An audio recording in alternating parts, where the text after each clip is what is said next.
அல்லேலூயா, அல்லேலூயா, அல்லேலூயா. எனக்கு அருமையான தேவனுடைய பிள்ளைகளை நல்ல உற்சாகமா இருங்க. யாரும் உதவுக்கு தெரியாதவங்க யாரும் கிடையாது, எல்லாம் தெரிஞ்சவங்க தான். வெக்கப்பட வேண்டியது இல்லை, சந்தோஷமா இருங்க. கண்ணீர் வருது, அழுங்க, கவலையப்படாதீங்க, நல்லா அழுங்க. உங்க கண்ணீர் ஏன் சொல்லி கேட்கா காட்டிக்கிடும். உங்க கண்ணீரை பார்த்துட்டு அவங்க ஜெபிக்கும் பொழுது உங்களுக்காக ஜெபிப்பாங்க. நம்ம எல்லாம் ஒரு பாரத்தை ஒரு சுமந்து இப்படியே கிறிஸ்துவுடைய பிரமாணத்தை நிறைவேற்றுவதற்காக தான் ஒன்று கூடி இருக்கிறோம். இதை புரிந்து கொள்ளுங்க. ஆண்டவரை மகிமைப்படுத்துகிற காரியங்களிலே வெக்கப்பட்டு விடாதீங்க. அல்லேலூயா, அல்லேலூயா. நம்ம எல்லாம் ஒன்று சேர்ந்து தேவனை மகிமைப்படுத்த போகிறோம். நல்ல ஒரு அழைப்பு நமக்கு ஆண்டவர் கொடுத்திருக்கிறார். ஒரு ஆண்டவரை மகிமைப்படுத்துகிற ஒரு நல்ல ஒரு அழைப்பு. இந்த அழைப்பை நீங்கள் புரிந்து கொள்ள வேண்டும். அழைப்பின் நோக்கத்தை நான் புரிந்து கொள்ள வேண்டும். அழைப்பின் நோக்கத்தை நாம் புரிந்து கொள்ளாவிட்டால் நாம் வாழ்வதற்கான அடையாளமே இல்லாம போயிடுங்க. நோக்கத்தை புரிந்து கொள்ளணும். புரிந்து கொள்ளாம ஓடிவிடக் கூடாது. அப்போஸ்தலனாகிய பவுல் கொரிந்தியருக்கு எழுதின நிருபத்தில் வாசித்து பார்க்கலாம். அப்போஸ்தலனாகிய பவுல் கொரிந்தியருக்கு எழுதின நிருபத்தை எடுத்துக்கொள்ளலாம். அதுல 1 கொரிந்தியர் 11வது அதிகாரத்தை எடுத்துக்கொள்ளுங்க. 1 கொரிந்தியர் 11வது அதிகாரத்திலே 23 31வது வசனம் வரை வாசிக்கலாம். உரத்த சத்தமாய் ஒருவர் வாசிக்கலாம். நான் உங்களுக்கு ஒப்புவித்ததை கர்த்தரிடத்திலே பெற்றுக்கொண்டேன். என்னவெனில் கர்த்தராகிய இயேசு காட்டி கொடுக்கப்பட்ட அன்று ராத்திரியிலே அப்பத்தை எடுத்து அதை ஸ்தோத்திரம் பண்ணி அதை பிட்டு நீங்கள் வாங்கி புசியுங்கள். இது உங்களுக்காக பிற்கப்படுகிறது. சரீரமாக இருக்கிறது. என்னை நினைவு கூறும்படி இதை செய்யுங்கள் என்றார். போஜனம் பண்ணின பின்பு அந்தபடியே பாத்திரத்தையும் எடுத்து இந்த பாத்திரம் இரத்தத்தினால் ஆகிய உடன்படிக்கையாய் இருக்கிறது. பானம் பண்ணும் போதெல்லாம் நினைவு கூறும்படி இதை செய்யுங்கள் என்றார். ஆகையால் இந்த அப்பத்தை புசித்து பாத்திரத்தில் பானம் பண்ணும் போதெல்லாம் வருமளவும் மரணத்தை தெரிவிக்கிறீர்கள். இப்படி இருக்க அபாத்திரமாய் கர்த்தருடைய அப்பத்தை புசித்து அவருடைய பாத்திரத்திலே பானம் பண்ணுகிறானோ அவன் கர்த்தருடைய சரீரத்தையும் இரத்தத்தையும் குறித்து குற்றமுள்ளவனாய் இருப்பான்.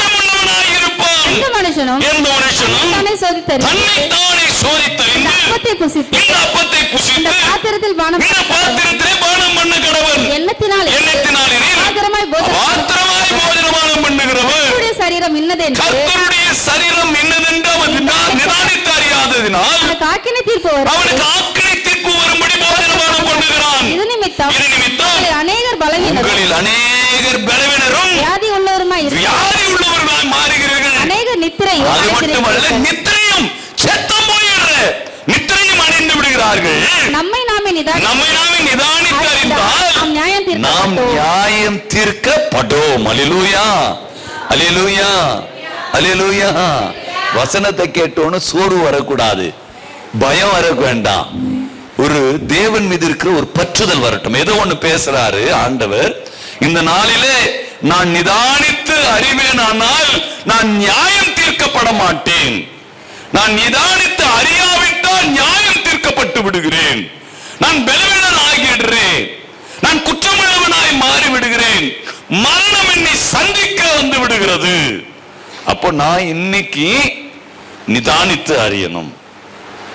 என் வாழ்க்கையிலே ஆவிக்குரிய பயணத்திலே இன்னைக்கு நாம நிறைய பேர் செய்யற காரியம், இந்த ரட்சிப்பை குறித்தான காரியத்தை நாம் எடுத்துக்கொள்வோமானால், ரட்சிக்கப்பட்டேன் என்று நிறைய பேர் சொல்றாங்க.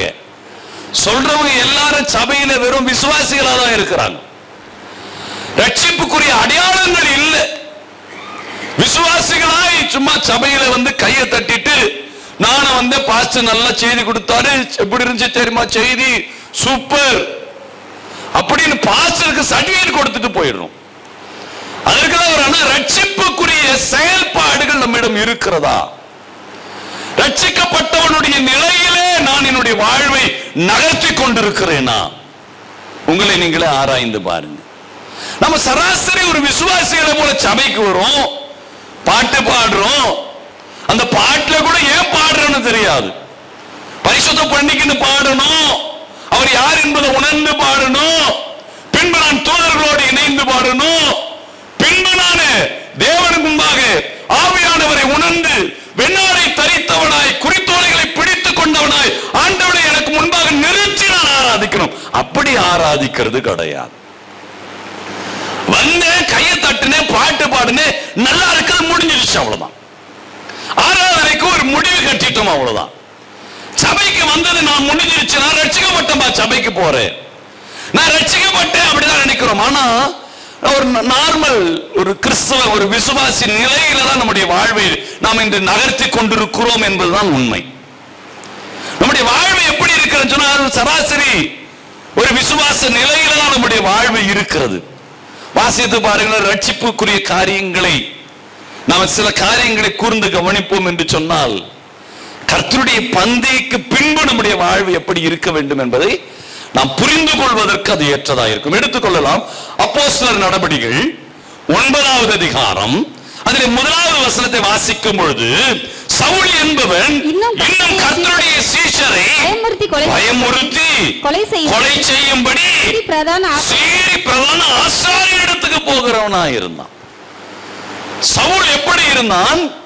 பயமுறுத்துகிறவனாய் இருந்தான், கொலை செய்கிறவனாய் இருந்தான், ஆசாரியரிடத்துக்கு ஓடுகிறவனாய் இருந்தான், சட்டங்களை கையிலே வைத்துக் கொண்டிருந்தான், அதிகாரங்களை பெற்றவனாய் இருந்தான், முரட்டு குணம் உள்ளவனாய் இருந்தான், மூர்க்கமான ஒரு வாழ்க்கை வாழுகிறவனாய் இருந்தான். ஆனால் இப்படிப்பட்ட ஒரு சவுல் அதே அதிகாரத்திலே 22வது வசனத்தை வாசிக்கும் பொழுது, சவுல் அதிகமாய் திடன் கொண்டு இவரே கிறிஸ்து என்று விஸ்தாரப்படுத்தி தமஸ்குவில் குடியிருக்கிற யூதர்களை கலங்க பண்ணுகிறவனாய் மாறுகிறான். ஆண்டவரை குறித்து யார் என்பதை அறிவிக்கிற ஒரு கலங்கடிக்கிற ஒரு தேவ மனிதனாய். இதுதான் ரட்சிப்பினுடைய அனுபவம். ரட்சிப்பின் அனுபவம் எப்படி என்று இருக்கிறது என்று சொன்னால், அந்த குணம் மாறல, சிந்தனை மாறல, செயல் மாறல, இல்லையா, ஆராதனையில அந்த முன்னேற்றம் இல்லை, ஆவிக்குரிய வளர்ச்சி இல்லை, எதுவுமே கிடையாது. ஆனா ரட்சிக்கப்பட்டுட்டு அதே பயம் மறுத்துகிறவனாய் சவுல் அப்படியே இல்லை. அவனுடைய நிலை எப்படி இருக்கிறது என்று சொன்னால், ஆண்டவர் யார் என்பதை பிரசங்கிக்கிறதுல அவனுடைய செயல்பாடுகள் வளர்ந்தோங்கி இருந்தது. அப்போ என்னுடைய வாழ்க்கையில இந்த ரட்சிப்பின் அனுபவத்துக்கு பின்பாக நடக்கிற நிகழ்வு எப்படி இருக்கிறது? ரட்சிப்பை அடைவதற்கு முன்பாக, இயேசு கிறிஸ்துவை ஏற்றுக்கொள்வதற்கு முன்பாக, என் வாழ்க்கையில அடையாளங்கள் அற்புதங்கள் நிகழ்வதற்கு முன்பாக என் வாழ்வு எப்படி இருந்ததோ அப்படிதான் இன்னைக்கும் நான் இருக்கிறேன். அப்படிதான் என்னுடைய வாழ்க்கை பயணத்தை நான் நகர்த்தி கொண்டிருக்கிறேன். இல்லையா, அப்படிதான் இருக்கிறோம். நல்லா யோசிச்சு பாருங்க. ஆண்டவரை ஏற்றுக்கொண்டோம், ஆராதனை வேற ஆராதனை செஞ்சது, இன்னைக்கு இயேசு கிறிஸ்துவ ஆராதிக்கிறோம். இதுதான் மாற்றம். ஆனா குணம் மாறல, சிந்தனை மாறல, உள்ளம் மாறல, எதுவுமே மாறல. நம்முடைய வாழ்க்கையில் எதுவுமே மாறாம நான் இருக்கிற மாதிரி இருக்கிற ரட்சிப்பின் அனுபவம் கிடையாது. அனுபவம் அது கிடையாதுங்க. வேணும் அபாத்திரமாய் ஆவிக்குரிய பயணத்தில் அபாத்திரமாய் உங்களுடைய பயணம் இருக்குமானால் பலவீனர் ஆயிடுற. உங்களில் அநேகர் நித்திரையும் அடைந்து விடுகிறீர்கள். ஆவிக்குரிய பயணத்தில் ஆசீர்வாதம் மட்டுமல்ல, மரண அடியும் இருக்கிறது, தண்டனையும் இருக்கிறது, கடிந்து கொள்கிற காரியங்களும் இருக்கிறது. இதையெல்லாம் நாம் நினைக்கிறதுல கர்த்தர் ஆசீர்வதிக்கிறார். நமக்கு அப்படி கற்றுக் கொடுத்துட்டாங்க, நமக்கு அப்படிதான் பழகிட்டாங்க. நாம அப்படிதான் நினைக்கிற, ஆண்டவரிடத்துல போனா ஜெபிச்சா கிடைச்சிரும், வேளாங்கண்ணியில போய் முட்டி போட்டுன்னு ஏறுனா, வேளாங்கண்ணிக்கு மாலை போட்டுக்கணும் நடக்கும் அப்படின்னு நினைக்கிறோம். எங்க போய் மாலை போட்டாலும், எங்க போய் மொட்டை அடிச்சாலும் நடக்காது. இது என்ன நடக்கணும்? மனமாற்றம் வேண்டும். உணர்வுள்ளவனாய் மாற்றம் காண வேண்டும். உணர்வுள்ளவனாய் நீ காண மாறணும். உணர்வு பூர்வமான மாற்றங்கள் இங்கு நடக்கலையே. அப்போ அப்போஸ்தலனாகிய பவுல் அவன் சவுலாய் இருக்கிற காலம் வரை மற்றவர்களை பயமுறுத்தி கொண்டிருந்தான், கொலை செய்து கொண்டிருந்தான், அதிகாரங்களை கையில் வைத்துக் கொண்டிருந்தான், இப்படிதான் அவனுடைய வாழ்க்கையுடைய பயணம் நகர்த்தப்பட்டு கொண்டிருந்தது. ஆனால் எப்பொழுது அவன் ஆண்டவரை ஏற்றுக்கொண்டானோ, எப்பொழுது ஆண்டவருடைய பாதையிலே நான் பயணிக்க வேண்டும் என்று சொல்லி அந்த ரட்சிப்பிற்குள்ளாக ரட்சிப்பை பெற்றேன் என்கிற நிலையிலே தன் பயணத்தை நகர்த்துகிறானோ, அன்று அவனுடைய குணங்கள் மாறுகிறது, சிந்தனை மாறுகிறது, அவனுடைய செயல்கள் மாறுகிறது. அவனை குறித்து வேதாகமத்தை வாசித்து பார்ப்பேன் என்று சொன்னால் ஒவ்வொரு காரியங்களும் அவன் எவ்வளவு அதிகாரங்களை பெற்றவனாய் மற்றவர்களை அவன் துன்பப்படுத்திக் கொண்டிருந்தானோ, கொலை செய்கிற அதிகாரம் கையில் இருக்கிறது என்று சொல்லி ஆணவமாய் வாழ்ந்து கொண்டிருந்தானோ, அந்த நிலை முற்றிலும் மாறுபட்டதாய் அவனுடைய வாழ்க்கை பயணம் காணப்பட்டது. ரட்சிப்பின் அனுபவத்துக்கு பின்பு நீங்கள் எப்படி இருக்கிறீர்கள்? ஆண்டவர் பட்ட பாடுகளை உணர்ந்த பின்னு உங்களுடைய வாழ்க்கையுடைய முறை எப்படி இருக்கிறது?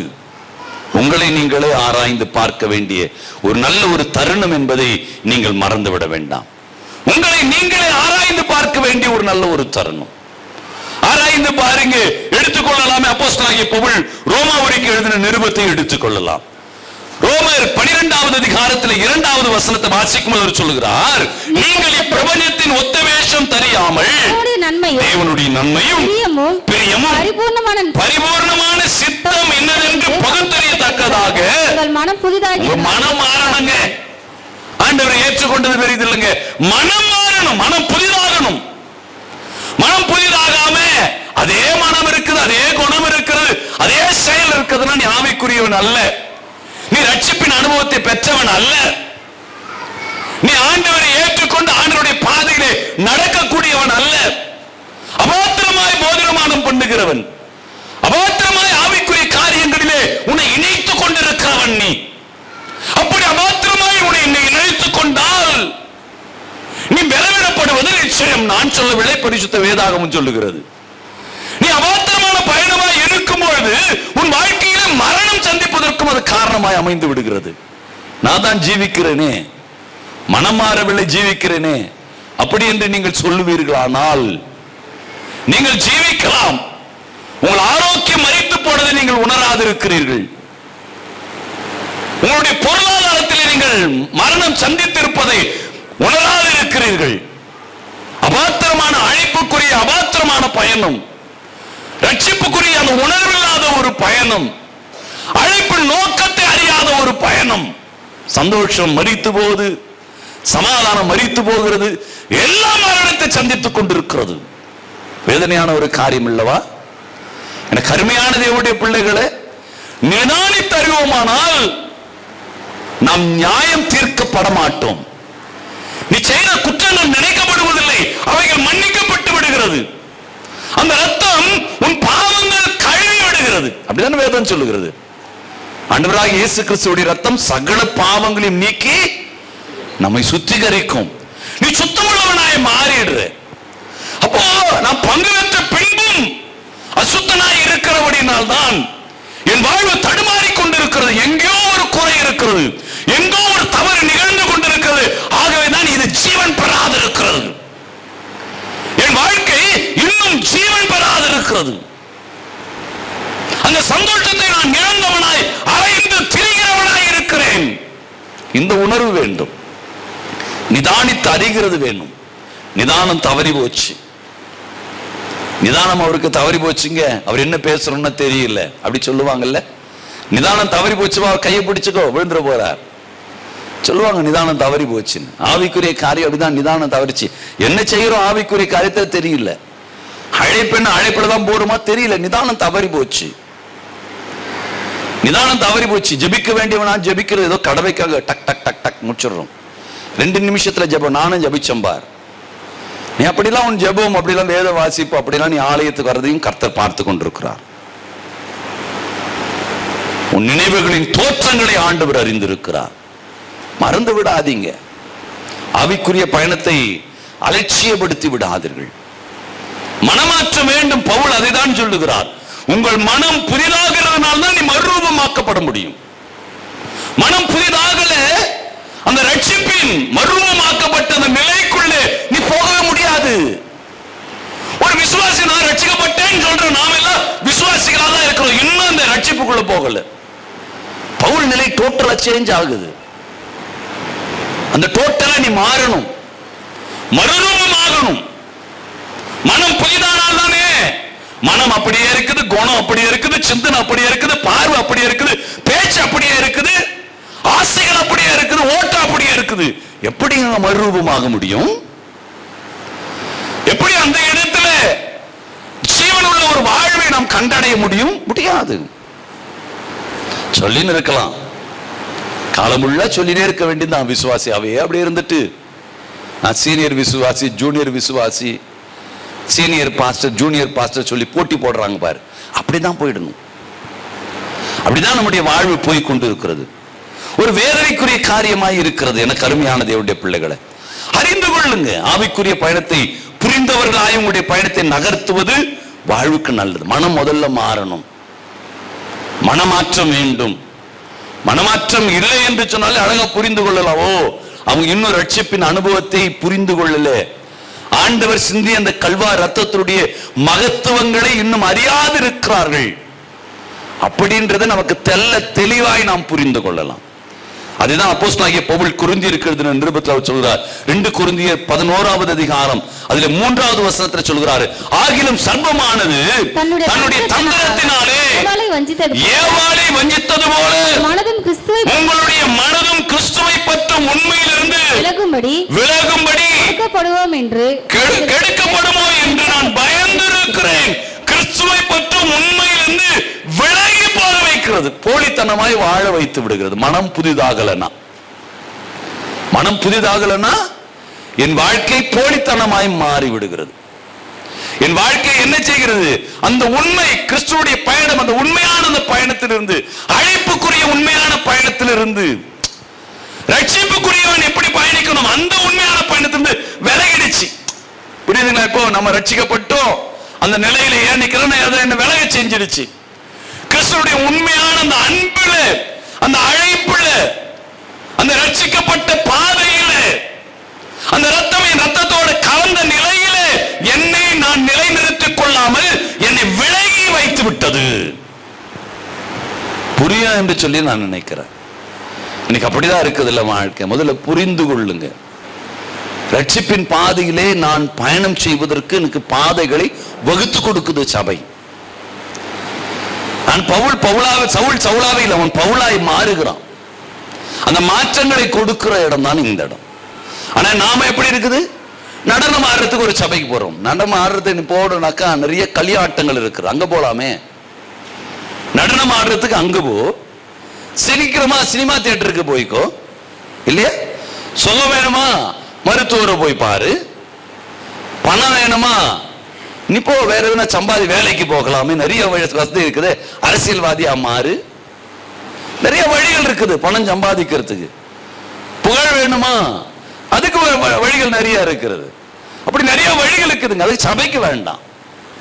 புகழ தேடுறதுக்கு சபைக்கு வரான், பணம் சம்பாதிக்க வரான் சபைக்கு, இல்லையா? போட்டி போறதுக்கு சபைக்கு வரான். ஆண்டவர் சுகப்படுத்த மாட்டாரான்னு சபைக்கு வரான். ஆண்டவர் நடனம் ஆடுறதுக்கு சபைக்கு வரான். ஆராதிக்கலாம், நானு குதிக்கிறேன் பாரு, அப்படி வரான். இல்ல சிரிக்கிறது நல்ல நேரம் போதுப்பா, அவர் பாஸ்ட் மெசேஜ் கொடுத்தாக்கா டைம் போறதே தெரியல, சிரிக்கிறதுக்கு வரான் சபைக்கு. அதுக்கு நிறைய இடங்கள் இருக்குது. இந்த இடம் அது அல்ல. இந்த இடம் சிரிக்கிற இடமோ, நடனம் ஆடுகிற இடமோ, பணம் சம்பாதிக்கிற இடமோ, பதவி புகழை தேடுகிற இடமோ, சோம்பெறுகிற இடமோ அல்ல. இது ரட்சிப்பை பெறுகிற இடம், ரட்சிப்பின் பாதையிலே நிலைநிறுத்திக் கொள்கிற இடம் இது. அது இன்னைக்கு தெரியல. சபைன்றது என்னன்னு தெரியல நமக்கு. சபைக்கு ஜனம் எங்க போகுதுன்னு பாருங்க, நிறைய கூட்டம் எங்க போகுதுன்னு பாருங்க. அந்த இடத்துல பதவிக்கு போவாங்க. ஒண்ணு எலெக்ஷன் நின்று ஜெயிச்சு ஒரு பதவி கிடைக்கும். இல்லைன்னா நான் எந்த சபை தெரியுமா, ஓ நான் அந்த பெரிய சபை அதுல போறேன் அப்படின்னு அந்த பெருமைக்கு இருக்கும். வேணும் வேலை, போற ஸ்கூலுக்கு போறேன், 2 வருஷம் ஆச்சு அதே கிளாஸ்ல நான் ஃபெயில் ஆயிட்டு உக்காந்துக்கிறேன். புதுசா வந்த மாணவன் என்ன செய்வான், சிரிச்சின்னு பேசுவான். சீனியர் இவரு சிரிச்சின்னு பேசுவான், அனுபவம் இருக்குது இந்த கிளாஸ்ல. ஆனா உன்னை விட்டு கடந்து போனேன்னு சொல்லுவான், அவன் முட்டாளுன்னுவான், அவன் புத்தி இல்லாத வேணுவான், அவன் என்ன எதுனாலும் 0 வாங்குவான்வான், அவன் என் கூட படிச்சவன் தான், அவன் அப்படிதான். இப்படிதான் நம்முடைய வாழ்க்கை ஏளனமாய் இருக்கிறது. இன்னும் ஜூனியராகவே இருக்கிறோம், விசுவாசியாவே இருக்கிறோம். எத்தனை ஆண்டுகள் ஆனது. சிரிக்கிறதுக்கு வந்தா அப்படிதான் இருக்கும். சுகம் கிடைக்குமா? எப்படிங்க ரட்சிப்பின் அனுபவத்தில் நீங்க போக முடியும்? ரட்சிப்பினால என்னன்னு தெரியல நமக்கு. பவுல் அந்த ரட்சிப்பின் அனுபவத்துக்குள்ள எவ்வளவு மாற்றங்கள், டோட்டல் சேஞ்ச். பிளாக் அப்படியே ஒயிட்டா மாறுது, கருப்பு நிறம் அப்படியே வெண்ணிறமாய் மாறுகிறது. நம்முடைய வாழ்க்கை அப்படி கருப்பா இருக்குது. ரட்சிப்பின் பாதையில போய் நிற்கிறோம். ஒரு வெள்ளை ஆடையிலே கருப்பு ஒட்டி கொண்டிருப்பதை போல ஒரு நல்ல ஒரு ஆவிக்குரிய சபையிலே ஒரு கருப்பு புள்ளியாய் நாம் வாழ்ந்து கொண்டிருக்கிறோம். ஒரு சபை ஆவிக்குரிய இடம் அது. ஆவியானவர் அசைவாடுகிற இடம் அது. ஆவியானவர் அந்த இடத்திலே என்னை சீர்படுத்துகிற இடம் அது. ரட்சிப்பின் அனுபவத்தை எனக்கு காண்பிக்கிற இடம் அது. அந்த இடம் பணம் சம்பாதிக்கிற இடம் அல்ல. அந்த இடத்தில் புகழ் சேர்க்கிற இடம் அல்ல. பதவி கிடைக்கிற இடம் அல்ல. நடனம் ஆடுகிற இடம் அல்ல. அது டைம் பாஸ் பண்ற இடம் கிடையாது. ரட்சிப்பின் அனுபவம். எத்தனை ஆண்டுகள் நீ படிக்கிறாய் என்பதல்ல, எந்த பள்ளியில் படிக்கிறாய் என்பது கிடையாது, எப்படி படிக்கிறாய் என்பதுதான் அவசியம். அப்போ நீ எங்க படிக்கிற அப்படின்றது கிடையாது, எப்படி படிக்கிறன்றதான். எந்த சபைக்கு போறன்றதல்ல, எப்படி சத்தியத்தில் வளர்ந்திருக்கிற, ரட்சிப்புல எப்படி பயணம் செய்யற, அதுதாங்க வேணும். இயேசு கிறிஸ்துவோடு இருந்த சீஷர்கள் 12 பேர். ஆனால் இயேசு கிறிஸ்துவோடு பயணம் செய்யாத பவுல் வாழ்ந்த வாழ்க்கை எப்படி இருக்கிறது, ரட்சிப்பின் அனுபவம் எப்படி இருக்கிறது, அதுதான் வேணும். அப்போ நான் சபைக்கு போற, கையை தட்டுனே ஆண்டவர் ஏற்றுக்கொண்டு போகிற அல்ல. ரட்சிப்பின்குள்ள வந்தியா, மனம் மாறி இருக்குதா, மனம் புதிதாகினால் நீ மறுரூபமாக்கப்படுகிற. மாற்றங்கள் அங்குதான் வருகிறது. மாற்றங்கள் வேற எங்கும் வராது. மனம் மாறாத இடத்துல மாற்றம் வராது. உன் குணம் அப்படி வைத்துக் கொண்டு, சிந்தனை அப்படி வைத்து, பேச்சு அப்படி வைத்துக் கொண்டு அந்த இடத்துல ஆண்டவர் இறங்கணும், ஊழியத்தை அறுவடையாக முடியாது, சான்ஸ் கிடையாது, ஆகாது, எங்க ஓடினாலும் ஆகாது. எனக்கு அருமையானது எவ்வளவு பிள்ளைகளே, அறிதல் வேண்டும் இல்ல, உண்மையான கிறிஸ்துவ வாழ்வு என்ன என்று வேணும் இல்லையா? அந்த கிறிஸ்துவை பற்றி உண்மையிலிருந்து அது என்னை விலக செய்து விடுகிறதா இல்லையா? அப்படிதான் விலகிட்டோம்.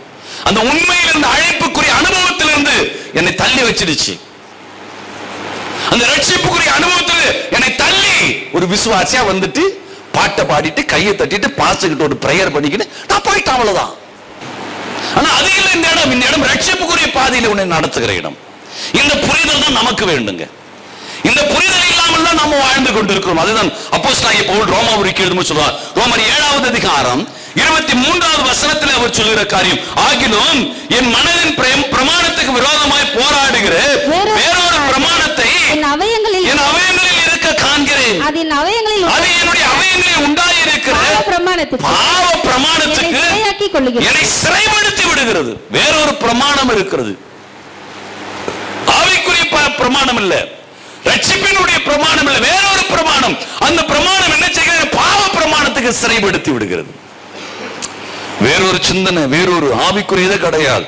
இவன் ஏதோ ஒரு கணக்கு போடுவான், அப்படி போயிட்டான், புள்ள படிக்கல, எப்படியாவது அவனுக்கு படிப்பறிவு தான் இல்லை, உடனே அவனை பாஸ்டர் ஆக்கி விடலாம், போ வருமானம் கிடைக்கும், பாஸ்டர் ஜெபிச்சான், அப்படிலாம் ஆக்கி தான் பாஸ்டர் மற்றவங்களை மிரட்டின்னு இருக்கிறான் இல்லையா? அழைப்பின் நோக்கம் மாத்தம் அந்த பாரம் இல்லாம போச்சு. மனமாற்றம் வேணுங்க. முதல்ல நீங்க கர்த்தருடைய ரத்தத்தை ருசித்திருப்பீர்களானால்,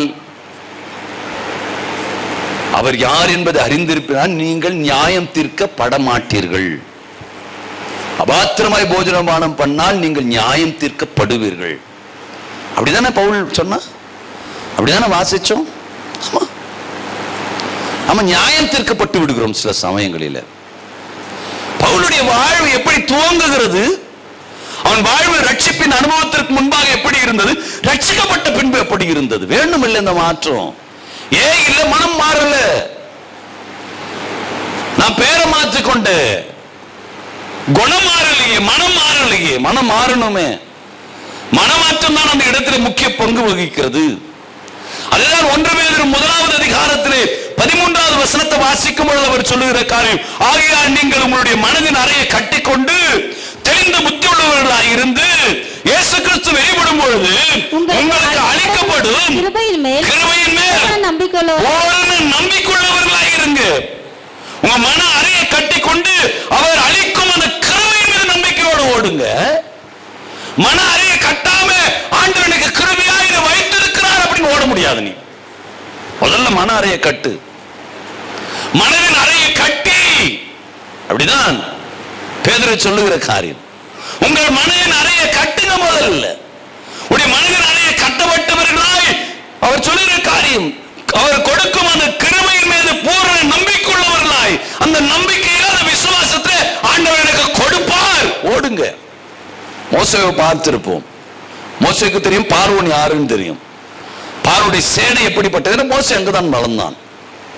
அவரிடம் எவ்வளவு குதிரை வீரர்கள் இருக்கிறாங்க, யானைப்படை எவ்வளவு இருக்கிறது, யுத்தம் செய்யக்கூடிய அனுபவம் வாய்ந்த யுத்த புருஷர்கள் எவ்வளவு இருக்கிறார்கள், எல்லாம் மோசேக்கு தெரியும்.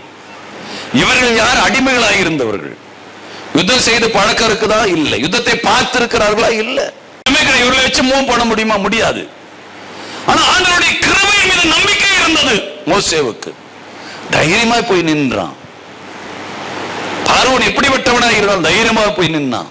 ஆண்டவர் அவன் கையில் இருக்கிற கோலை கீழே போடு. விசுவாசித்தான், நம்பிக்கையா இருந்தான். ஆண்டவருடைய கிருபையின் மீது இருந்த நம்பிக்கையினாலே அந்த கோலை போட்ட உடனே அது பாம்பாய் மாறியது. அந்த பயணம் தான் விசுவாச பயணம். அதுதான் வேண்டும். ரட்சிப்புக்குரிய பாதையில போகிறது என்பது அதுதான். பாஸ்டர் போலாமா வேணாவா? பாஸ்டர் மைய போட்டுட்டு ஆண்டவர் சரியா காமிக்கல. எல்லாத்துக்கும் ஆண்டவர் காமிச்சுனே இருப்பாரு. அவர் காமிக்கல, பாஸ்டர் தான் சொல்லுவார் காமிக்கல. எனக்கு ஒண்ணும் தெரியல. ஆண்டவர் மோசேயோட டெய்லி பேசியிருந்தாரா?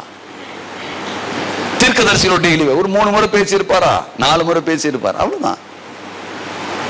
அழைப்பு கொடுத்த காட்டுவார். அவ்வளவுதான். முசுகொட்டை செடி நடுவில் இறைச்சல் மட்டும் காமிப்பாரு. யுத்தம் செய்யறதுல நீ தான். அழைப்பு கொடுத்துட்டாரா? ஞாயிற்றுக்கிழமை பேசினாரா? யுத்தம் நீ செஞ்சுன்னு போயிட்டு இருக்க வேண்டியதான். விசுவாசத்துல மோசேக்கு சொல்லிட்டாரு, அவ்வளவுதான். போயிட்டே இருந்தான். அடையாளங்கள் தொடர்ந்து நடந்துச்சு. ஊன போலாமா வேணாமா, போலாமா வேணாம் மை போட்டு பார்க்கல. இன்னைக்கு நம்ம தீர்க்கதரிசினால நமக்கு ஆளாளுக்கு ஒரு தீர்க்கதரிசி வச்சுன்னு இருக்கிறாங்க. நிறைய கிறிஸ்துவ குடும்பத்தினர். அவர் என்ன சொல்றாங்க, சிஸ்டர் என்ன சொல்றாங்க பார்க்கலாம், அவங்க என்ன சொல்றாங்க பார்க்கலாம், இவங்க கிட்ட போய் கேட்கலாம். உணருங்க. அந்த கிருபையின் மீது நம்பிக்கை உள்ளவர்களாய் உடைய வாழ்வை நகர்த்துங்க. அந்த கிருபையின் மீது நம்பிக்கை வைத்துக் கொண்டு போங்க. அபாத்திரமாய் இருந்தால் நீங்கள் நியாயம் தீர்க்கப்பட்டு விடுவீர்கள். அறியாம நீங்கள் செயல்படுறது வேறங்க. அறியாம எப்படின்னா செஞ்சுட்டு போயிடலாம். 90 பேரை நான் ஏமாத்தினேன், 90 பேருக்கு கஷ்டத்தை கொடுத்து, அங்க பொய்ய பேசினேன், இங்க ஏமாத்தினேன், எல்லாம் கஸ்டமர்ல பத்தி கர்த்தரின் ஜெபத்தை கேட்டார். ஆவிக்குரிய சபை ஆண்டவர்லாம் கேட்டார்களா? இல்ல. நீ நார்மலா ஒரு மனுஷனா இருக்கிற, அவ்வளவுதான். ஆனா எங்கோ ஒருத்தரை நீ ஏமாற்றி அவங்க நல்லவங்களா இருந்து அவங்க கடவுளுடைய பிள்ளையா இருந்து ஒரே ஒரு சொட்டு கண்ணி அப்படி விட்டுட்டாங்க, க்ளோஸ். உன் வாழ்க்கை க்ளோஸ். அப்படி ஜெபிக்கிறவங்க கிட்ட நீங்க மாட்டல, அவங்களை நீங்க ஏமாத்தல. அப்படிதான் சிலர் ஏமாத்தி இருக்கிறாங்க. அவங்க வாழ்க்கை அப்படிதான் இருக்குது. நான் பார்த்து இருக்கிறேன் சிலரை. நமக்கு தெரியறது இல்லை. பாவம் செய்யறவங்க நல்லா இருக்கிறாங்களே நம்ம நினைக்கிறோம். பாவம் செய்யறனால மனம் மாற மாட்டானா அப்படின்னு விட்டு இருக்கிறாரு. எங்கேயாவது ஒரு இடத்துல அவன் தொடுவான், அப்ப ஆண்டவர் தண்டிப்பார். அப்போ நம்முடைய வாழ்க்கை மனமாற்றம் இல்லாமல் பயணிப்பதனால் ஒரு நன்மையும் கிடையாது. அதை அறிந்து கொள்ளும். அபாத்திரமாய் போஜனமானம் பண்ணுகிறவன் கர்த்தருடைய சரீரம் என்னதென்று அவன் நிதானித்து அறியாவிட்டால் அவன் நியாயத்திற்கப்படுகிறான், அவன் பலவீனப்படுகிறான், அவன் மரணத்தை சந்தித்து விடுகிறான். நீ அதை நிதானித்து அறிவாயானால் நீ நியாயம் தீர்க்கப்பட மாட்டாய். உன் அழைப்பை புரிந்து கொள்ளுங்க. ஆவிக்குரிய பயணத்துடைய தன்மையை புரிந்து கொள்ளுங்க. வேண்டும். இந்த மாற்றம் இல்லாம உங்களுடைய வாழ்வை நகர்த்தாதீங்க. முதல்ல என்ன நடக்கணும்? மனமாற்றம் வேண்டும். இரண்டாவது, சில சமயத்தில் நாம் ஏதோ ஒன்று என்று சொல்லி நாம் ஓடி விடுகிறோம் இல்லையா? அதிகாரம் கையில் இருக்கிறது, எங்கும் நுழைவதற்கு எனக்கு அதிகாரம் கொடுத்திருக்கிறது அப்படி என்று சொல்லி பவுல் இருந்து விடல. பவுல் அப்படி அவன் கையில் எனக்கு அதிகாரம் இருந்துச்சு அப்படின்னு ஓடல. அதே அப்போஸ்தலர் 9வது அதிகாரத்திலே 6வது வசனத்தை பாருங்க. அவன் நடுங்கி திகைத்து, ஆண்டவரே நான் என்ன செய்ய நீ சித்தமாய் இருக்கிறீர். அவருடைய சித்தத்தை அறிந்து கொள்ளுகிறான். நீ ரட்சிப்பின் அனுபவத்தில் வந்த உடனே நீ செய்ய வேண்டிய முதல் காரியம், உன் அழைப்பை குறித்து தேவனுடைய சித்தத்தை அறிந்து கொள்ளணும். நீ கர்த்தருடைய பந்தியில கலந்துட்டியா? அடுத்தது, ஆண்டவர் எனக்குள்ள கலந்து விட்டார், நான் எப்படி ஆண்டவர் பிரதிபலிக்கிற பாத்திரமாய் மாற வேண்டும், அப்படிதான் நீங்க பார்க்கணும். இதை வாசித்து பாருங்க. அப்போஸ்தலர் 9:6 வசனத்திலே, அவன் நடுங்கி திகைத்து, ஆண்டவரே நான் என்ன செய்ய நீர் சித்தமாய் இருக்கிறீர் என்றான். பாருங்க, உம்முடைய சித்தம் எந்த விதத்திலே நீ எனக்குள்ள நிறைவேற்ற பார்க்கிறீர்? எதற்கு என்னை பிடித்தீர்? ஏன் உம்முடைய ரத்தம் சரீரம் என் சரத்தோட ரத்தத்தோடு கலந்திருக்கிறது, அது எப்படி எனக்குள் செயல்படுத்த வேண்டும் என்று சொல்லி ஆண்டவர் ஆகிய நீர் விரும்புகிறீர். அழகான ஒரு ரட்சிப்பின் அனுபவம் என்பது அதுதாங்க. நம்மள ரட்சிக்கப்பட்ட நிறைய பேர் சொல்ல கேட்ட எல்லாரும் கை தூக்குவீங்க. ரட்சிக்கப்பட்ட அந்த அனுபவம்ன்றது வேற. நாமெல்லாம் குணம் மாறாம அப்படியே இருக்குது, சிந்தனை மாறாம, பேச்சு மாறாம, கிடைக்கிற வரைக்கும் ஆண்டவரே என்றும், அப்புறமே கிடைச்சதை வச்சு ஆண்டவரே அடிக்கிறது, அது இல்லை. அழைப்புன்றது வேறு, டோட்டல் டிஃபரண்ட். இவ்வளவு மீன் கிடைச்சிருச்சு வழக்கிடிய, நான் இது எங்கேயா நான் கொட்டிட்டு வரோம், ஒரு கம்பெனி ஒன்று ஆரம்பிச்சு நம்ம பார்க்கலான்னு சொல்லல இல்லையா? எல்லாத்தையும் தூக்கி எரிஞ்சிட்டு என் பின்னால வானு ஓடிட்டான். வேண்டும், அதுதான் ஆண்டவர் கொடுக்கிறார். ஆனா அவருடைய சித்தம் என்னன்றது முதல்ல புரிஞ்சுக்குங்க. எதற்கு இந்த சுகம், எதற்கு இந்த ஜீவன், எதற்கு இந்த வாழ்வு, எதற்கு இந்த ஐஸ்வர்யங்கள், எதற்கு இந்த ஆரோக்கியம், ஏதோ ஒரு நோக்கத்தோடு தான் எனக்கு கொடுத்திருக்கு. அது என்ன அப்படின்ற புரிதல் எனக்குள்ள வேணும். முதல்ல அபாத்திரமாய் அதுல பங்கு பெறது இல்லை. அபாத்திரமாய் ஞானஸ்தானம் எடுத்துட்டு ஓ அப்படி இல்லை. இங்க ஓடுனா கிடைக்கும், அங்க ஓடுனா அபிஷேகம் கிடைக்கும், எங்கெங்கயோ ஓடுறாங்க, என்னன்னோ செய்யறாங்க. நீங்க எந்த சபையை சார்ந்தவங்க, உங்க சபையில ஆண்டவர் கொடுப்பார். அபிஷேகிக்கிறவர் யாரு? கர்த்தர் தேவன் இல்லையா? இப்படிதானே வேதம் சொல்லுது. சென்ற நாட்கள்ல பார்த்தோம். தேவன் அபிஷேகத்தை கொடுக்கிறவர், தேவன் அதை கொடுக்கிறது. அதை நாம புரிந்து கொள்ளணும். நமக்கு புரியுறது இல்லை. இதை புரிந்து கொண்டு உங்களுடைய வாழ்வை நீங்கள் நகர்த்துங்க. இந்த புரிதல் நமக்கு வேண்டும். நான் என்ன செய்ய நீ சித்தமா இருக்கிறீர், எனக்கு அதிகாரம் இருக்குது, நான் இப்படி எல்லாம் வாழ்ந்தேன் தெரியுமா அப்படின்னு பவுல் சொல்லி இருக்கலாமே. என் கையில் அதிகாரம் இருந்துச்சு அப்படின்னு எங்கேயா பயமுறுத்தி ஊழியம் செஞ்சிருக்கலாமே. அந்த பழைய குணத்தோடவே ஊழியம் செஞ்சிருக்கலாம். அந்த அதிகாரம் இருக்குது, இயேசு சாமிதா அப்படின்னு போய் அடிச்சிருக்கலாம். அந்த குணத்தை அப்படி வெளிப்படுத்தி இருக்கலாம். அவன் அப்படிலாம் வெளிப்படுத்தல, டோட்டலா சேஞ்ச் ஆகுறான். என்ன அழைச்சிட்டாரு ஆண்டவர், என்ன தொட்டுட்டாரு. ஆனா அவருடைய சித்தம் அதுல என்ன இருக்குது? ஆண்டவருக்கு ஏதோ ஒண்ணு எனக்குள்ள செய்ய விரும்புறார். அது என்ன? ஏதோ ஒண்ணு என்னை கொண்டு அவர் சித்தம் நடக்கணும்னு நினைக்கிறார். அது என்ன? அது என்ன? அதெல்லாம் அவன் கவனிக்கிறான். அது என்ன? அதெல்லாம் அவன் கேட்கிறான். இதை அறிந்து கொள்ளணும் நாம. அப்படியே அவருடைய சித்தம் எனக்குள்ள இருக்குது, அப்படியே பார்த்து நான் பயணம் செய்கிறேன் அப்படின்னு சொல்லி ஓடல. ஆண்டவனை கூப்பிட்டார், அப்படியே ஓடல. அது சித்தம் அதுல இருக்குது. அந்த சித்தத்தை அறிந்து கொண்டுதான் அவன் பயணம் செய்வேன் அப்படின்னு அவன் தன்னுடைய நிலைகளை நகர்த்தினான். அதான் ரோமாபுரிக்கு பவுல் எழுதும்போது ரோமர் 12:2 மீண்டும் அதை வாசிக்கலாம். நீங்கள் இந்த பிரபஞ்சத்தில் ஒத்த வேஷம் தெரியாமல் தேவனுடைய நன்மையும் பிரியமும் பரிபூர்ண சித்தம் என்னதென்று பகுத்தறிங்க.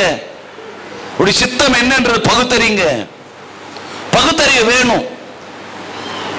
பகுத்தறிவு இல்லாம அபிஷேகத்தை பெறது, பகுத்தறிவு இல்லாம குதிக்கிறது, பகுத்தறிவு இல்லாத ஆவிக்குரிய சபை, ஆவி இல்லாத சபை சண்டை போடுறது. பகுத்தறிவு வேணும் முதல்ல. பவுல் அதான் சொல்றான், உடைய பரிபூர்ண சித்தம் என்னதென்று பகுத்தறிந்து கொள், நிதானித்து அறிந்து கொள். எதற்கு இந்த அபிஷேகத்தை கொடுத்த, எதற்கு இந்த விடுதலையை கொடுத்து, எதற்கு இந்த நன்மையை கொடுத்து, எதற்கு இந்த பாடுகளை கொடுத்து, ஏதோ நம்முடைய சித்தம் இருக்கிறது. என்ன நான் செய்யணும்? கர்த்தாவே உடைய சித்தம் என்ன எனக்கு சொல்லுங்க. பவுல் அதுதான் அப்படிதான் கேட்கிறான். உடைய சித்தம் என்னப்பா, என்னைக்கு நம்முடைய சித்தம் என்ன அப்படிதான் அவன் கேட்கிறான். நாம என்னைக்காவது அப்படி கேட்டு இருக்கிறோமா? உடைய சித்தம் என்னப்பா எனக்குள்ள, என்ன கொண்டு என்னப்பா செய்ய போற அப்பா சொல்லுங்க ஆண்டவரே அப்படின்னு சொல்லி நாம கேட்கறது இல்லை. கொடுத்தா வந்தா, அது தமிழ்ல ஒரு பழமொழி சொல்லுவாங்க, மந்த மாட்டை அடைக்கிறதும் இல்லை, போன மாட்டை தேடுறதோ இல்லை. ஏன் கொடுத்தாருன்னு நம்ம பார்க்கறது இல்லை, என்ன செய்யணும்னு நாம நினைக்கிறது இல்லை. அந்த பழமொழிக்கு நாம தான் சரியான ஆள் இல்லையா? நல்லா யோசிச்சு பாருங்கள். இவ்வளவு கொடுத்தாரு, ஏன் கொடுத்தார்? ஏதோ ஒண்ணு இருக்குது. அவருடைய சித்தம் என்னது என்று பகுத்தறியணும். நாம தான் ஏதோ முதல்ல மனம் மாறணும், அடுத்தது பகுத்தறியணும். ஒரு சித்தம் நிறைவேறணும்னா பகுத்தறியணும். பகுத்தறிகிற வாழ்வு வேண்டும். அதுதான் எபேசியருக்கு எழுதும் பவுல் சொல்கிறார். எபேசியர் 5வது அதிகாரம் அதுல 17வது வசனத்தில் அவர் சொல்றார், ஆகையால் நீங்கள் மதியற்றவர்களாயிராமல் கர்த்தருடைய சித்தம் என்னதென்று உணர்ந்து கொள்ளுங்கள். புத்தி இல்லாதவனா வாழாத. புத்தி இல்லாத பயணம் உனக்கு வேண்டாம்.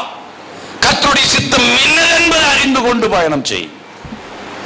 உன்னை கொடுத்த தேவ திட்டம் என்னதென்பதை அறிந்து கொண்டு பயணம் செய். கை தட்டிட்டு போயிடாத.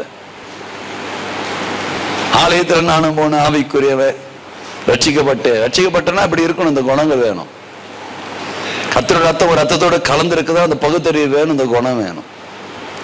இதுவும் இல்லை அதுவும் இல்லை. எல்லாம் ஒரு நாம புத்தி இல்லாதவங்களா நாம காணப்படுகிறோம். மதியற்றவர்களா இருக்கிறோமா? பவுல் இன்னும் அவர் சொல்லுகிற காரியம் தான், மதியற்றவன புத்தி இல்லாதவனா இருக்கிற யானி. கிறிஸ்தவ அப்படிதான் புத்தி இல்லாதவனா இருக்கும். அழைப்பு பெற்றவன் புத்தி இல்லாதவனா இருக்கிறான். கர்த்தருடைய பந்தியில கலந்து கொள்கிறவன் புத்தி இல்லாம இருக்கிறான். மதியற்றவனா இருக்காத. கர்த்தருடைய சித்தம் இன்னது என்பதை அறிந்து கொள். புரியாம ஓடாத. ஏதோ ஒரு நோக்கம் இருக்குது. உன்னை நடத்துறாரா நோக்கம் இருக்கிறது. உன்னை அழைச்சாரா நோக்கம் இருக்கிறது. உன்னை தெரிந்து கொண்டாரா நோக்கம் இருக்கிறது. அந்த நோக்கம் இன்னது என்பதை அறிந்து கொள். அந்த நோக்கத்தை அறியாமல் பயணம் செய்யாத. அந்த நோக்கத்தை அறிந்தவனாய் உன்னுடைய பயணம் காணப்படட்டும். உன் பயணம் அப்படிதான் இருக்கட்டும். அதுதான் அப்போஸ்தலனாகிய பவுல் கொரிந்தியருக்கு எழுதும்போது சொல்கிறார். 2 கொரிந்தியர் 8வது அதிகாரம் அதில் 5வது வசனம் சொல்கிறார், மேலும் நாங்கள் நினைத்தபடி மாத்திரம் கொடாமல் தேவனுடைய சித்தத்தினாலே தங்களைத்தாங்களே கர்த்தருக்கும் எங்களுக்கும் ஒப்பு கொடுத்தார்கள். பாருங்க, கர்த்தருக்கு ஒப்பு கொடுத்துறான்.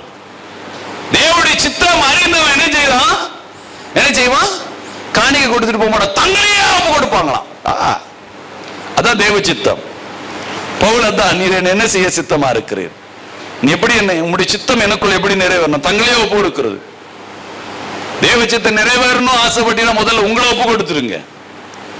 உங்களை நாம ஒப்பு கொடுக்கிறோமா? இல்லை. இன்னைக்கு நாம இன்னைக்கு கொடுக்கணும். இல்லை, நாம கொடுக்கிற மாதிரி நடிப்போம். நமக்கு கொடுக்க வேண்டியதை பெறத்துக்காக நான் என்ன கொடுக்கிற மாதிரி நான் நடிப்பேன். எனக்கு வேலை கிடைக்கிற வரைக்கும் என்ன கொடுக்கிற மாதிரி நடிப்பேன். எனக்கு சுகம் கிடைக்கிற வரைக்கும் என்ன கொடுக்கிற மாதிரி நடிப்பேன். உங்களுடைய சித்தம் நிறைவேறணும் கொடுக்கிற மாதிரி நான் நடிப்பேன். இல்லையா? நாம அப்படிதான் மதியற்றவர்களாக இருக்கிறோம். நாம் அதில் தேவை சந்திக்கப்படும் வரை, இல்ல பலன் கிடைக்கிற வரைக்கும் அவ்வளவுதான். ஏன் அப்படின்னா மதிய தெரியல, மதியற்றவர்களா இருக்கிறோம். புத்தி இல்லாத கிறிஸ்துவ வாழ்க்கை. அதனாலதான் நாம நடிக்கிறோம் ஆண்டவர்கிட்டயே. ஆண்டவர்கிட்ட போய் பேசுறோம், ஆண்டவருக்கு பாதியில விளையாடுறோம்.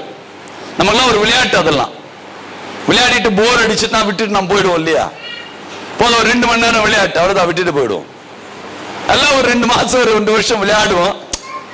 அப்படி அவ்வளவுதான். அதெல்லாம் முடியாதுப்பா. தேவனுடைய சித்தம் என்னது என்பதை நீங்க அறிவதாக்க தங்களையே ஒப்பு கொடுப்பார்களாம். மரணமே நேரிடுகிறதா இருந்தாலும் என்ன செய்வார்கள்? ஆட்டுக்குட்டி ரத்த சாட்சியின் வசனங்களினாலும் ஜெயிக்கிற வரைக்கும், ரத்தம் சிந்தினாலும் சரி, அந்த வேத வசனத்திலே ஆண்டவருடைய கல்வா ரத்தத்தை வைத்துக் கொண்டு ஜெயிச்சு கொண்டு ஓடுவான். அதான் தேவ சித்தம், தங்களையே ஒப்பு கொடுக்கிறது. நாம எங்களையோ ஒப்பு கொடுத்தோன்னு சொல்லுவாங்க.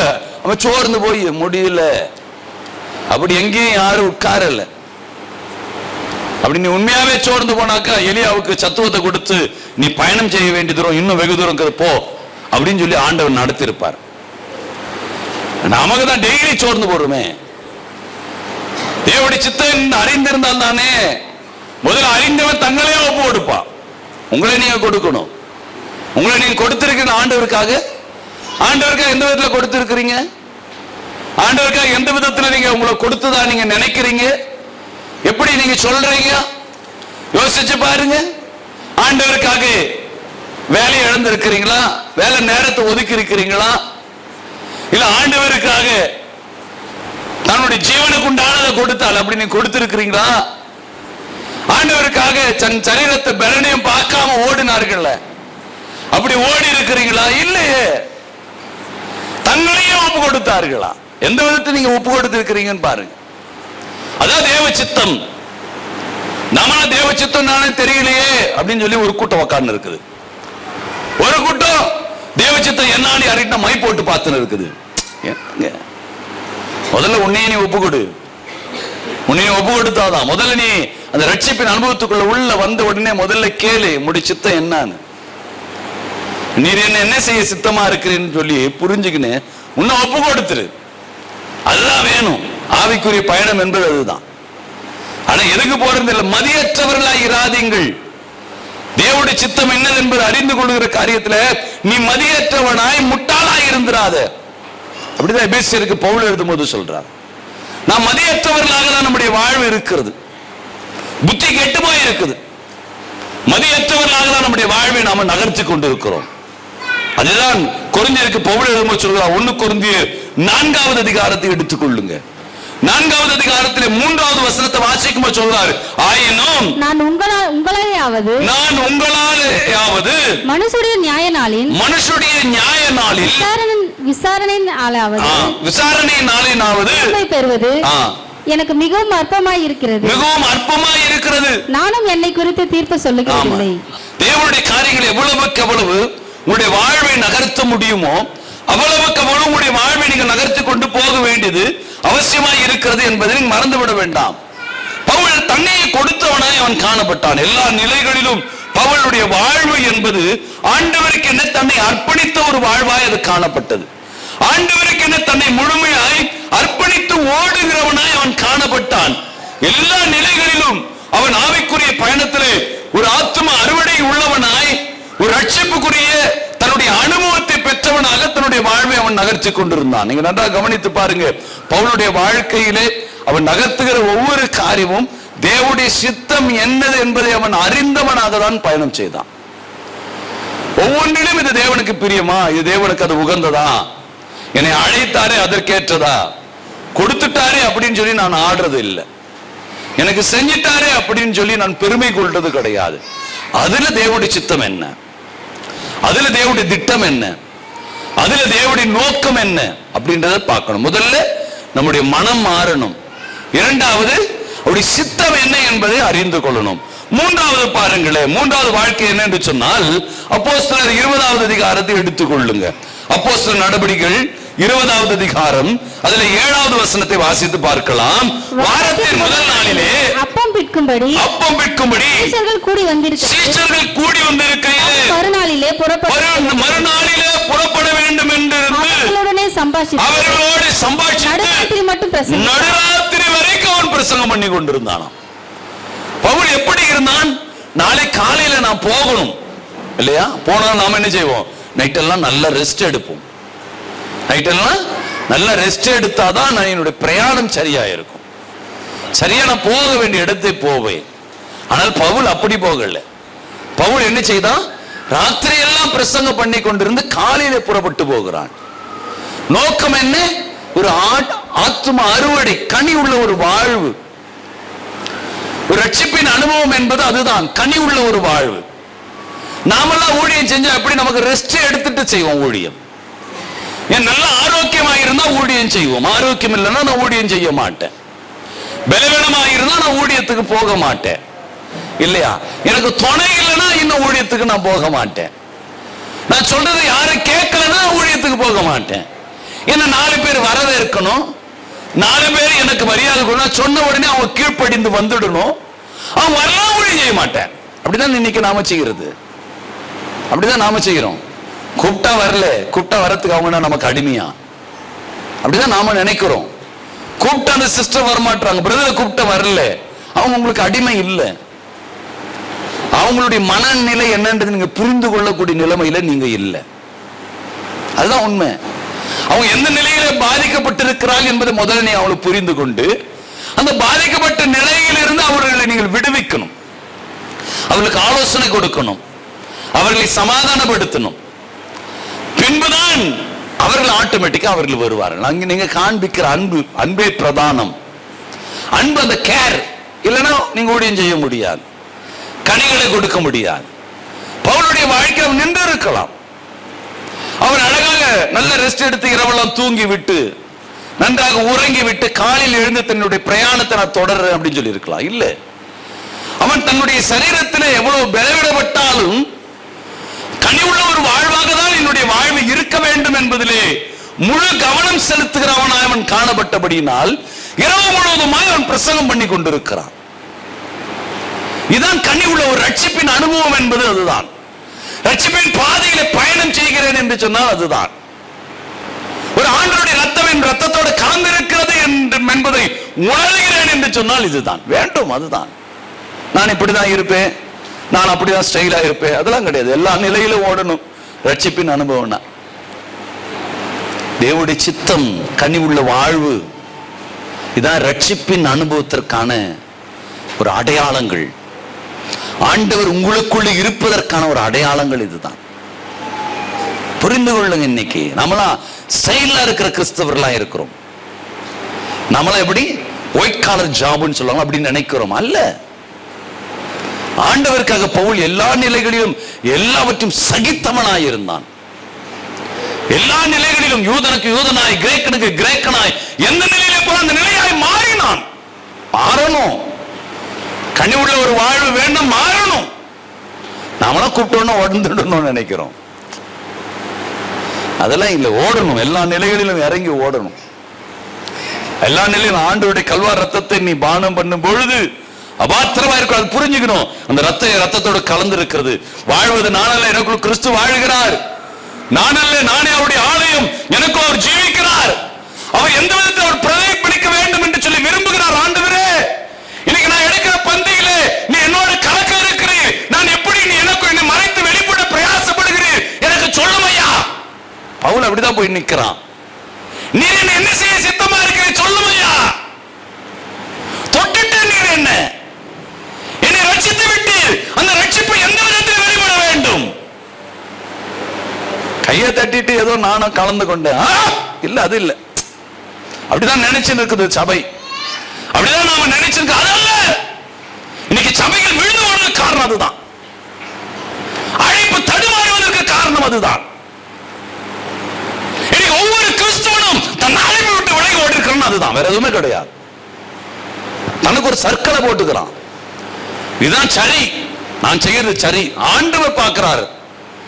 ரட்சிப்பின் அனுபவனாக்க பவுல் எப்படி இருந்தவன், எப்படி அவனுக்குள் மாற்றங்கள் இருந்தது, அப்படி எனக்குள்ள இருக்குதா? அப்படி ஒப்பிட்டு பாரு. அப்படி ஒப்பிட்டு பாரு. அடித்தவன் அடி வாங்கலாம். மற்றவனை தண்டிக்கிற அதிகாரம் பெற்றவன் மற்றவர்களை இவனை தண்டிக்கக்கூடிய நிலையில தன்னை தாழ்த்துகிறான். முடியுமா? இதான் ரட்சிப்பு. நமக்கு ரட்சிப்புனா சபைக்கு போனா ரட்சிப்புன்னு நினைக்கிறோம். ஆவிக்குரிய சபைக்கு போனா ரட்சிப்புன்னு நினைக்கிறோம். கர்த்தருடைய பந்தினா அப்படின்னு நினைக்கிறோம். தண்டனைக்கு அதுல ஜீவனை எடுத்துரும். உன்னை பலவீனப்பட்டுடும். நீ பலவீனப்பட்டுடுவ. உன் வாழ்க்கை தடுமாறிடும். விளையாட்டு இல்ல. நமக்கு எல்லாமே ஒரு கேர்லெஸ் அப்படி எடுத்து நம்ம போயிடும். அப்படி போகாதீங்க. அறிந்து கொள்ளுங்க. அதே அப்போஸ்தலர் 20வது அதிகாரத்தை எடுத்துக்கொள்ளுங்க. 20வது அதிகாரத்தில் 9, 10வது வசனங்களை வாசித்து பாருங்க. அப்பொழுது ஐத்துகு என்னும் பெயர் கொண்ட ஒரு வாலிபன் ஜன்னலில் உட்கார்ந்திருந்து பவுல் நெடுநேரமாய் பிரசங்கம் பண்ணிக் கொண்டிருக்கையில் தூக்கமடைந்து மயக்கத்தினால் சாய்ந்து 3ஆம் மெத்தையிலிருந்து கீழே விழுந்து மரித்தவனாய் எடுக்கப்பட்டான். உடனே பவுல் இறங்கி போய் அவன் மேல் விழுந்து அவனை அணைத்துக் கொண்டு கலங்காதிருங்கள், இவனுக்குள் உயிர் இருக்கிறது என்று ஜீவனை கொடுக்கிறான். அப்படி பிரசங்கம் எப்படி இருந்திருக்கும் பாருங்க. 3வது மாடியில் ஓடிப்பவன் பிரசங்கத்தை கேட்கணும். ஒரு ஆர்வம், ஒரு கனிவுள்ள ஒரு வாழ்வுன்றது அதுதான். நீங்க ஒரு வீட்டுக்குள்ள போறீங்கன்னா உங்களை பார்த்த உடனே வரவேற்கணும். ஐயோ சிஸ்டர் வந்துட்டாங்க, எனக்கு ஆறுதலா இருக்குது. கனிவுள்ள ஒரு வாழ்வுன்றது அதுதான். அப்படி பேச்சை கவர்ந்தது அதுதான். உங்களை அப்படி ஆத்மாக்கள் அந்த தாகம் உங்களுக்குள் இருக்கும் பொழுதுதான், கனிவுள்ள ஒரு வாழ்வாய் இருக்கும் பொழுதுதான் உங்களை காணும்படியாய் ஒரு கூட்டம் ஆயத்தமாகணும். ஒரு கூட்டம் தேடி வரணும். அதான் ரட்சிப்பின் அனுபவம், ரட்சிப்பின் பாதையின் பயணம். கிறிஸ்துடைய ரத்தம் உனக்குள் கலந்ததற்கான அடையாளம் அதுதான். அதே அப்போஸ்தலர் 19வது அதிகாரத்தை எடுத்துக்கொள்ளுங்க. அதுல 11வது வசனத்தை வாசித்து பாருங்க. பவுல் கைகளினாலே தேவன் விசேஷ அற்புதங்களை செய்தாராம். அந்த தாகம் கனி உள்ள ஒரு வாழ்வு இருந்தாலே ஆண்டவர் அற்புதங்களை செய்ய ஆரம்பிச்சிருவார். ஆண்டவர் அடையாளங்களை காண்பித்து ஆரம்பிச்சிருவார். ஆண்டவர் சில அநேக அந்த அர்ப்பணிப்பு இருந்தாலே போதும். நமக்கு அர்ப்பணிப்பினாலே என்ன, அதுக்கு ஒரு அப்போஸ்தலர் 26வது அதிகாரத்தை எடுத்துக்கொள்ளுங்க. அப்போஸ்தலர் 26வது அதிகாரத்துல 28, 29வது வசனங்களை வாசிக்கும் பொழுது, அப்பொழுது அகிரிப்பா பவுலை நோக்கி, நான் கிறிஸ்தவனாய் இருக்கிறதற்கு கொஞ்சம் குறைய நீ என்னை சம்மதிக்க பண்ணுகிறாய் என்றார். அதற்கு பவுல், நீ மாத்திரமல்ல, என்னுடைய வசனத்தை கேட்கிற யாவரும் கொஞ்சம் குறைய மாத்திரமல்ல, இந்த கட்டுகள் தவிர முழுவதும் என்னை போல ஆகும்படி தேவனை வேண்டிக் கொள்கிறேன். எவ்வளவு பாருங்க அந்த கனிக்காக ஒரு தியாகத்தை பாருங்க. அந்த அகிரிப்பு ராஜாச்சார நீ விட்டா நான் மாத்திரம் போல இருக்குது. நீ இல்லையா இந்த செய்தியை கேட்கிற எல்லாரும் மாறணையா? அவள் வாஞ்ச இந்த கனி உள்ள வாழ்வு, இந்த ரட்சிப்பின் அனுபவத்துல பயணம் செய்கிறவருடைய வாழ்க்கை அப்படிதாங்க இருக்கும். நாமெல்லாம் போய் கை தட்டு பாட்டை பாடிட்டு எனக்கு செய்தி தெரியுது, நானும் செய்தி சொல்றேன். எவ்வளவு வாய்ப்பு, எவ்வளவு வாய்ப்பு, எவ்வளவு வாய்ப்பு ஆண்டவர் நமக்கு கொடுத்தார் இல்லையா? எந்த சபையிலும் எந்த பாஸ்டருமே, அதுல நான் பெருமை கொள்ளுவேன். எந்த சபையில எந்த பாஸ்டரும் தன் சபையில் இருக்கிற ஆடுகளை அங்க இருக்கிறவங்க கையில கொடுக்க மாட்டார். கொடுத்தா இவன் ஓட்டின்னு போயிடுவான்.